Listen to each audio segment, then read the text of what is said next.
Pichincha Universal, generando noticias.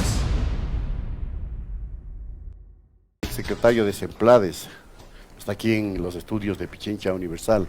Muy buenos días, Andrés.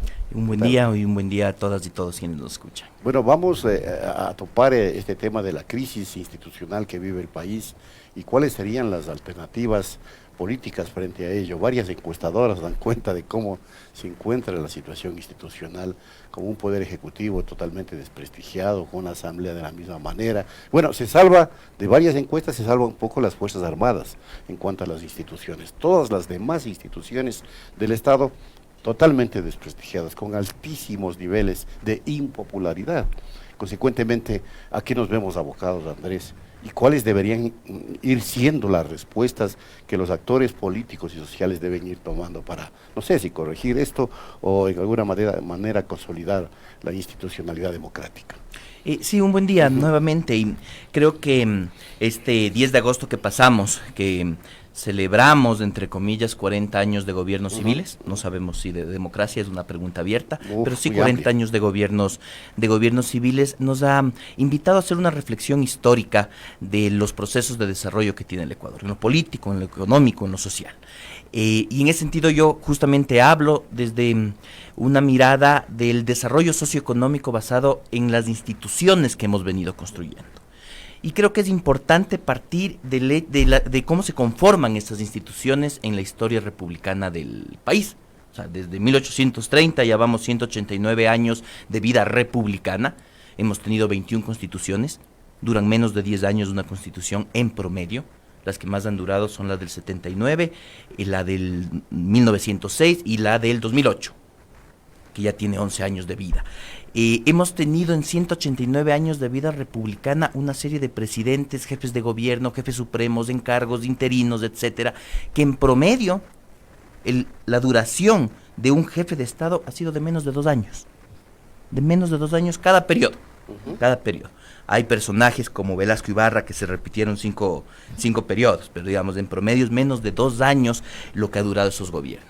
Y con esos gobiernos, con esos cambios de constituciones, con esos cambios de jefes de Estado y de visiones políticas, lo que hemos sufrido es permanentes refundaciones del país o intentos de refundación. En los últimos años de gobiernos civiles basta recordar cuántas veces hemos cambiado Corte Constitucional, Corte Nacional de Justicia, Consejo Nacional Electoral, reglas electorales, cuántos escándalos hemos tenido en el ex Congreso Nacional, actualmente Asamblea Nacional.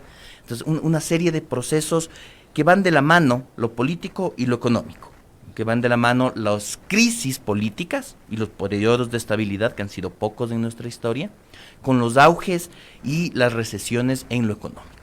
De hecho, un modelo económico muy cerrado en la extracción de recursos naturales, por un lado, un modelo económico basado también en grupos económicos familiaristas de capital cerrado, rentistas, sobre todo vinculados al comercio de importación y a la banca, que asimismo han capturado el poder político a lo largo de nuestra historia.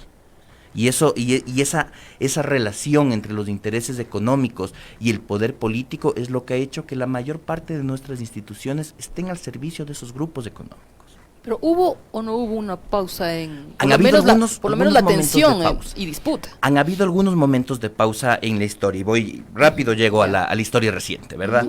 Y eso también nos da cuenta de por qué el 85% no cree en el gobierno nacional, el 83% no cree en la asamblea, el mismo 83% no cree en las cortes, hay un 79% que no cree en el Consejo de Participación Ciudadana, CNE igual, en el CNE, etcétera, etcétera, y la que más se salva son las Fuerzas Armadas, que es la única que tiene un saldo positivo. Ya, pequeño, pero tiene un saldo positivo. Y es que muchas de esas pausas que se han dado de estabilidad y en donde hemos tenido algunos procesos de desarrollo, las Fuerzas Armadas son las que de alguna manera han jugado un rol protagónico. La misma Revolución Juliana, los años 70. Con la excepción de un periodo reciente, que va del 2007 al 2014, con el expresidente Rafael Correa, en donde en mi lectura de la historia institucional de este país, es el único periodo de un gobierno civil que logra estabilidad y que logra implementar unos procesos de desarrollo importante del 2007 al 2014. Porque en el 2015 viene una crisis. En el 2015 se tiene una crisis económica que a la larga sí repercute en la posibilidad de continuar y sostener ese modelo. Y en el 2016 nos azota un tremendo Tenemos terremoto. el terremoto, tenemos una serie de dificultades que sin duda se dan, son shocks externos que tenemos. Y del 2007 al 2014, con la intervención del Estado, gracias a los precios altos del petróleo, Claro. pero sobre todo gracias a una renegociación de los contratos petroleros, el Estado toma un rol protagónico, se genera incrementos de bienestar, se generan inversiones en capital humano, en talentos humanos, salud, educación, se generan también infraestructuras productivas que son importantes. 2015 tenemos un shock económico que pone y visibiliza las limitaciones que tiene también este modelo, porque no se lo pudo sostener. Y el momento en que no se lo puede sostener, el retroceso que se tiene nos lleva también nuevamente a un proceso de captura de esos poderes económicos del poder político, digamos. A la larga, ¿qué tenemos? ¿Y qué es lo preocupante? Que estas instituciones inestables, estas instituciones al servicio de intereses económicos a lo largo de nuestra historia, Débiles. débiles e inestables, débiles en el sentido de que no toman decisiones concretas de mediano o largo plazo, inestables en el sentido de que van respondiendo al poder de turno y que la disputa política es la disputa de esas instituciones. Con su agenda. Y con su agenda, implementar una agenda, luego viene otra visión, cambia esas instituciones Triste. y eso nos arma un círculo vicioso Claro. que nos deja en el O subdesarrollo. sea, nos finalmente. resiente la democracia y afecta de qué formas. Afecta en el sentido, primero, de que no hay estabilidad. Al no haber estabilidad, las expectativas propias de los ciudadanos, de la sociedad, de la organización social, de los inversionistas inclusive, las expectativas son de incertidumbre. Entonces, ¿qué tipo de inversión viene? Inversión que especula, que está lista para irse, que no la apuesta al mediano y largo plazo. Tenemos unas élites económicas también que se han basado en el comercio de importación y en hacer la mayor cantidad de ganancia posible en el corto plazo. Y eso le demandan al poder político. No tenemos inversiones en ciencia y tecnología de mediano plazo, en generación de industria, en pensarnos la exportación hacia otros mercados, Valor sino agregado. que el valor agregado, que las élites buscan la mayor cantidad de ganancia posible en el corto plazo. Y no se consolida así un proyecto nacional. Que no está, digamos, dirigido por el plan tampoco económico denominado de prosperidad que en la actualidad se lleva adelante desde el régimen. Para nada.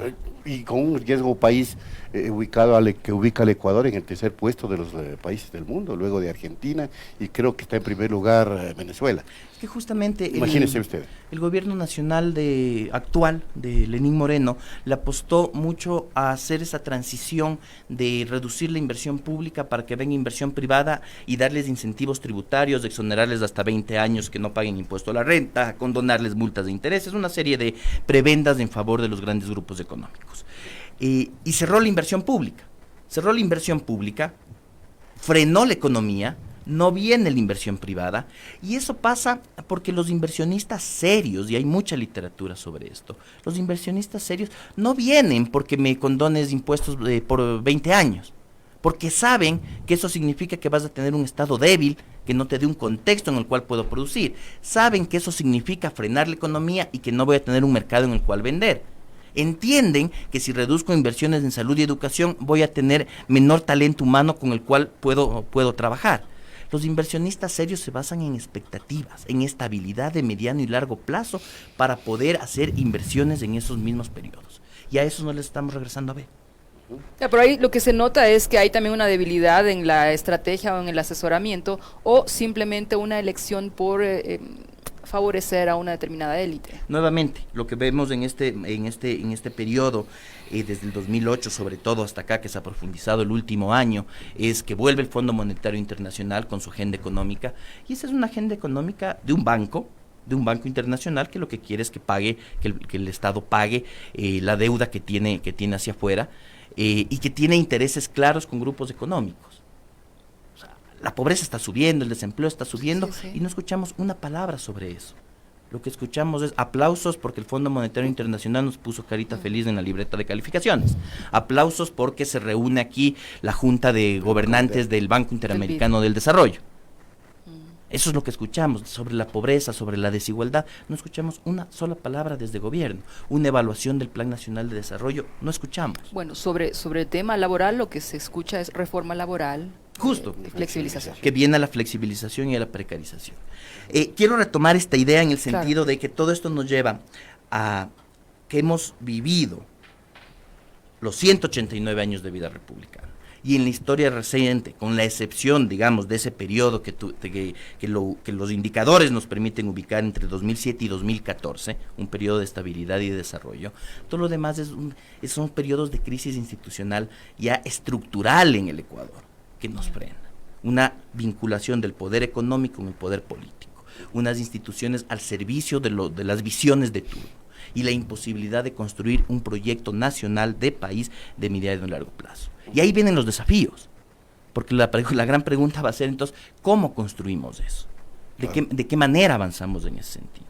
Y ahí, sin duda, hay que regresar a ver al rol que tienen organizaciones sociales, colectivos ciudadanos y los partidos políticos, porque son los espacios, finalmente, de deliberación democrática para, finalmente, en nuestra historia, dejar de depender de caudillos y de personas, y empezar a construir programas a través de la formación ciudadana, de la formación política, de la organización social autónoma, para construir programas que sean, efectivamente, tengan la capacidad de rendir cuentas a la ciudadanía.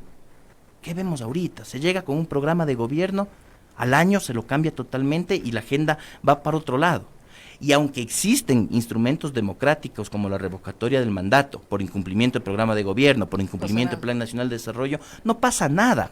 Y no pasa nada dice que no, porque la sociedad está inmovilizada, porque hemos perdido convocantes legítimos que nos movilicen a todos. Pero eso da cuenta de una debilidad de los actores sociales, de los actores políticos, y de no haber logrado madurar políticamente para enfrentar los nuevos retos. Justamente, y lo que vemos ahí es que en todo este proceso también, hoy por hoy tenemos un ejecutivo débil, tenemos organización social débil, tenemos partidos sociales débiles en los que nadie cree.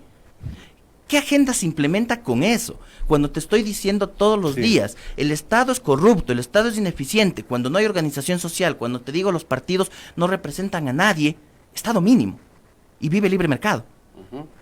O sea, hay que entender que la construcción de un Estado corrupto e ineficiente, sea cierto o sea opinión pública construida con los medios de comunicación, lo que trae detrás es que la ciudadanía acepte desmantelar el Estado e implementar una agenda de libre mercado. La anomia, ¿no? Exactamente. Y no me movilizo. Y además, convoque quien convoque, no salgo, porque todos resultan ser corruptos. Y la pelea es quién es más corrupto, sea o no sea verdad.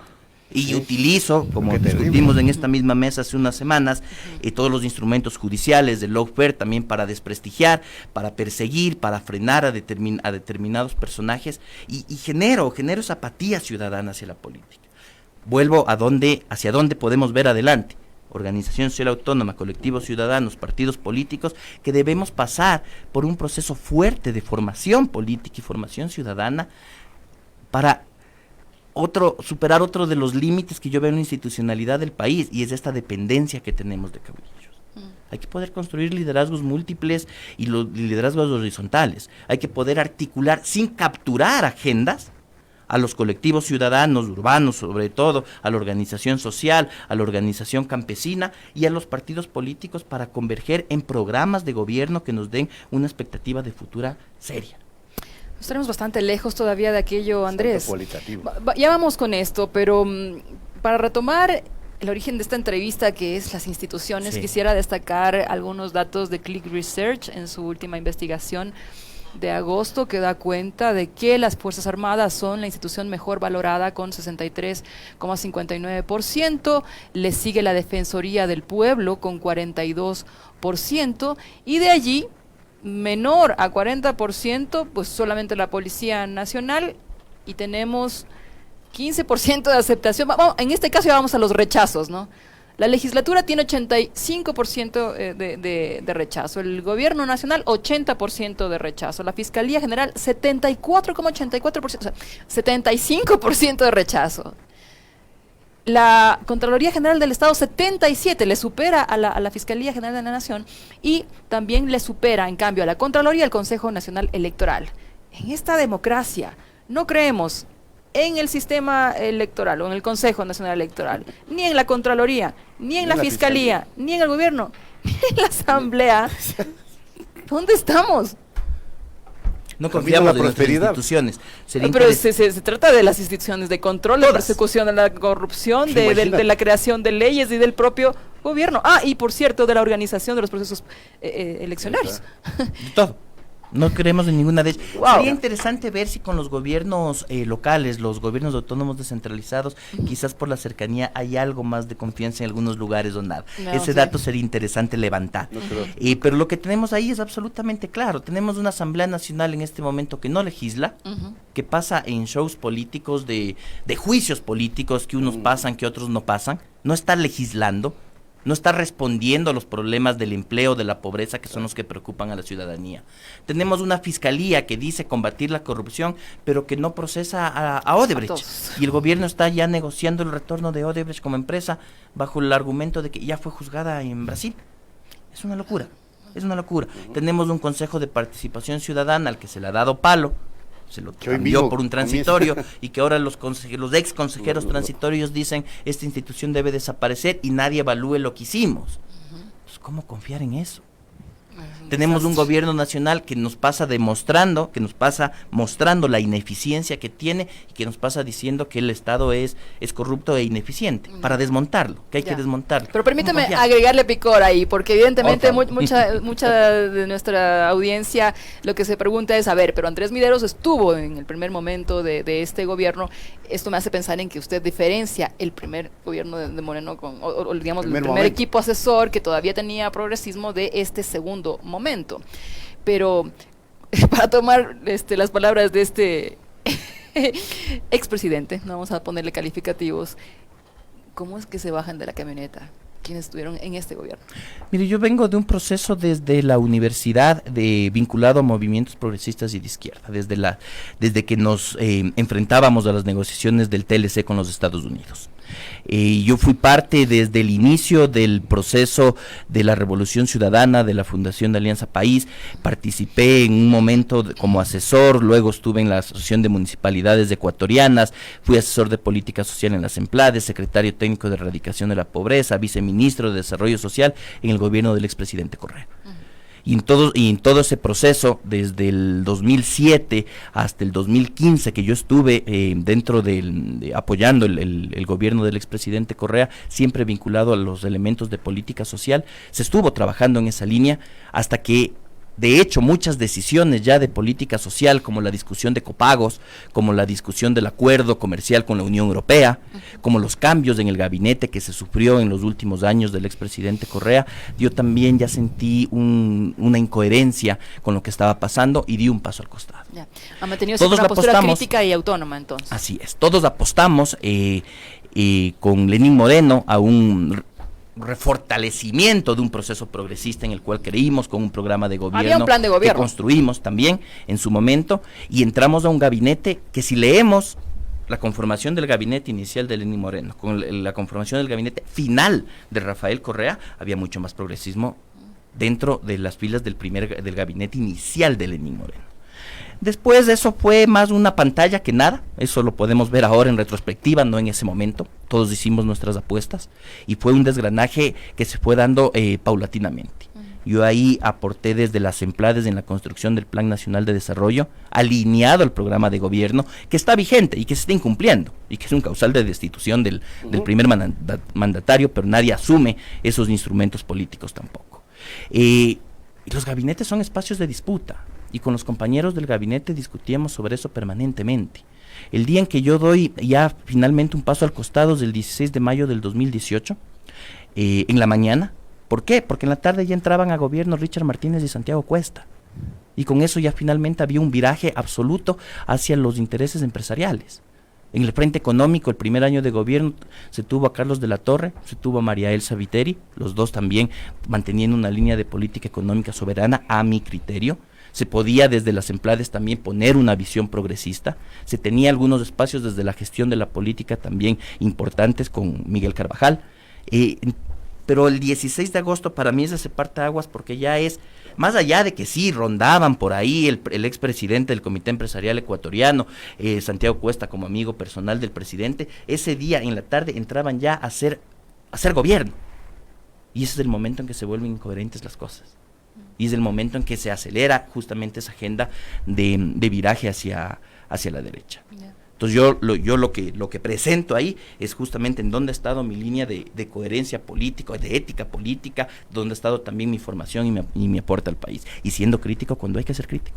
Y ahí es cuando retomo lo que usted decía, Andrés, sobre trascender hacia una formación política más amplia, menos binarista, menos blanco y negro, maniqueísta y demás, puesto que, claro, no sé si es que usted sienta lo mismo que yo, estamos contaminados por una violencia política que ya lleva a extremos de canibalismo, de carnicería, en lugar de dar paso a la razón.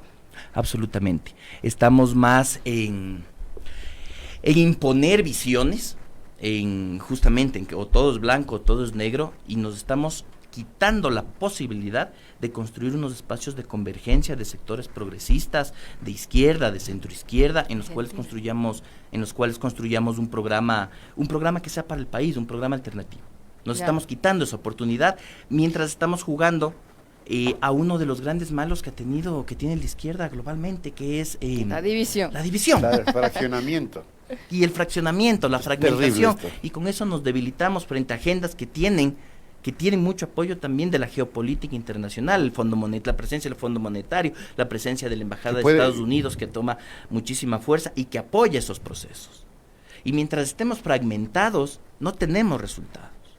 Leamos un poco todo lo que ha tenido que sufrir la Argentina para ahora dar una luz de esperanza. Pero que puede ser la lección de la que tenemos que aprender. Es la lección de la que tenemos que aprender y de revisar nuestra historia, nuevamente vuelvo a eso, y de revisar nuestra historia en el sentido de que tenemos que superar caudillismos y construir plataformas programáticas de un programa real, alternativo al Ecuador, un programa económico que sea viable y que no sea la agenda ni del Fondo Monetario Internacional ni de un autoritarismo de Estado, sino que sea una agenda económica viable, de inclusión, de inversión, de generación de empleo, de productividad, de poder subir salarios a través de la productividad, en lugar de castigar los salarios a través de la precarización laboral.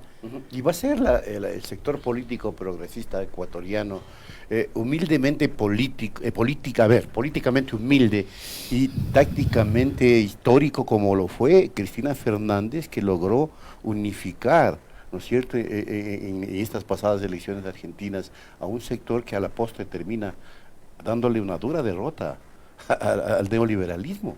Pero ¿va a haber la suficiente madurez política acá en el Ecuador para aquello? Yo voy a decir que sí, porque quiero ser Hay absolutamente que ser optimista, pero sí. ¿con qué bases contamos para aquello? Y tenemos que construirlo. Si pasamos diciendo que no es posible, que no es viable... Y también eso nos mandan todos los días, ¿no? Como mensaje. Ahí. Y eso nos van a seguir mandando, porque la agenda económica que se está implementando tiene un claro deterioro en el bienestar. Entonces, si al mismo tiempo nos dicen, estos pasan en show político, los unos son corruptos, los otros son traidores, todos son mentirosos, el Estado es ineficiente, ¿qué quiere la gente? No cree en nada.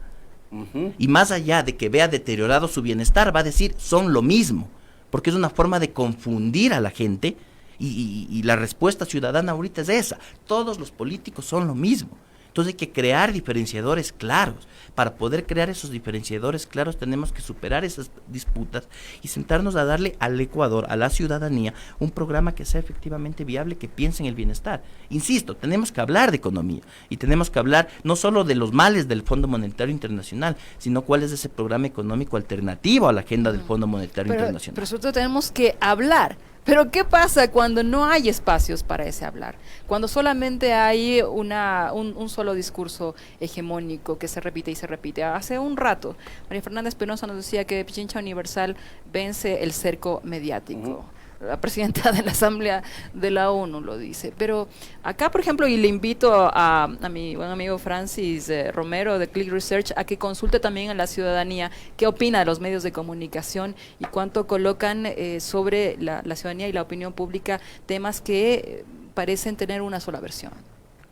Sí, y no lo hacen, está ahí construido. Hay pocos medios, efectivamente, en los cuales se puede hablar de alternativas económicas, políticas, sociales. Hay un cerco mediático importante, hay que ir a visitar a la ciudadanía, hay que iniciar, y voy a insistir mucho en eso, procesos de formación ciudadana y formación política. Y eso es la organización social, y esos son los colectivos ciudadanos, y esos son también los partidos políticos. Y encontrarnos, tener la madurez política y la humildad para poder encontrarnos y ceder posiciones y darle una alternativa al país.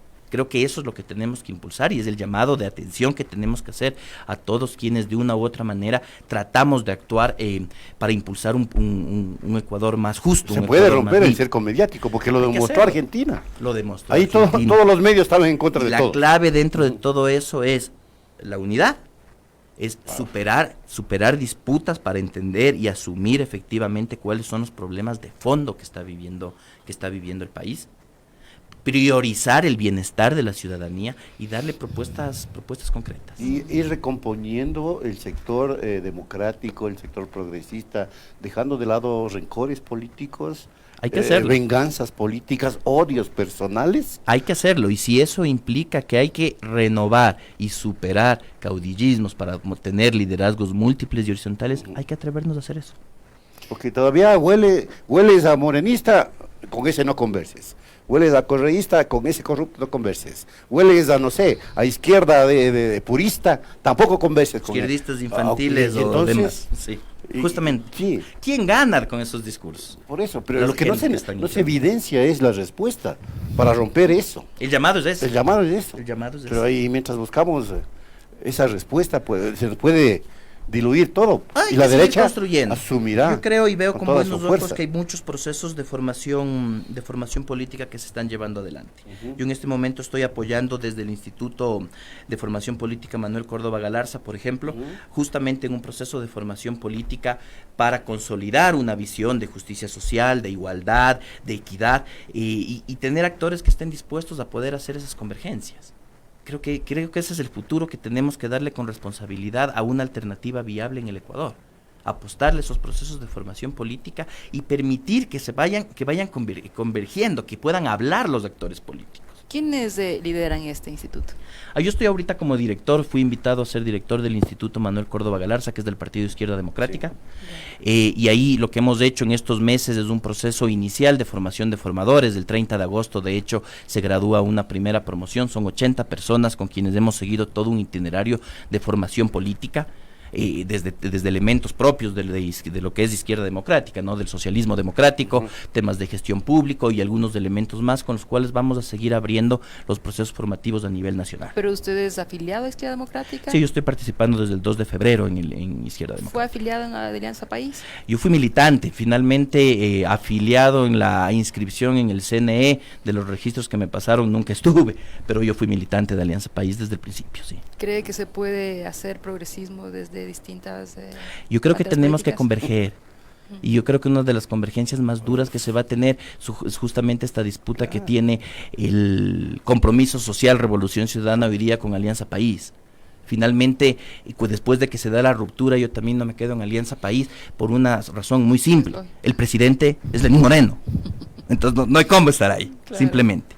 Entonces, ahí tiene que existir una convergencia. Claro, aquí que me perdone Gustavo Baroja, pero cuando Gustavo Baroja dice vamos a recomponer a Alianza País. Dura tarea, casi imposible. ¿Cómo lo va a hacer con Lenín Moreno allá adentro? Justo, es lo mismo que yo siempre he dicho, el primer paso de eso es expulsar a Lenín Moreno de Alianza País, es que quiere recomponerse. Ya, ahora, cuando usted habla de los cacicazgos como uno de los nortes a destruir, estamos hablando también de las candidaturas de Jaime Nebot y de Guillermo Lasso, que están ya caudillistas son.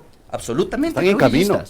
Son la más clara muestra del caudillismo ecuatoriano, o sea, los socialcristianos que han tenido quizás tres grandes figuras en la historia, Camilo Pons, Febres Cordero y hoy por hoy Jaime Nebot, que ha estado en funciones públicas años, que ha perdido 2 veces la candidatura a la presidencia y que quizás ahora vuelve por más, o va a auspiciar algún candidato desde esa área. Guillermo Lasso, que igual que Álvaro Noboa, creó un partido a su figura, imagen y semejanza, para sus propias ambiciones personales, son el ejemplo claro del caudillismo del que viene, ¿verdad?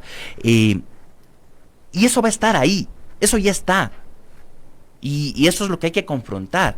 Pero para poder confrontar eso creo que tenemos que regresar a ver al otro lado y ver esa fragmentación que tenemos del centro hacia la izquierda para poder establecer ahí una alternativa viable. Ya.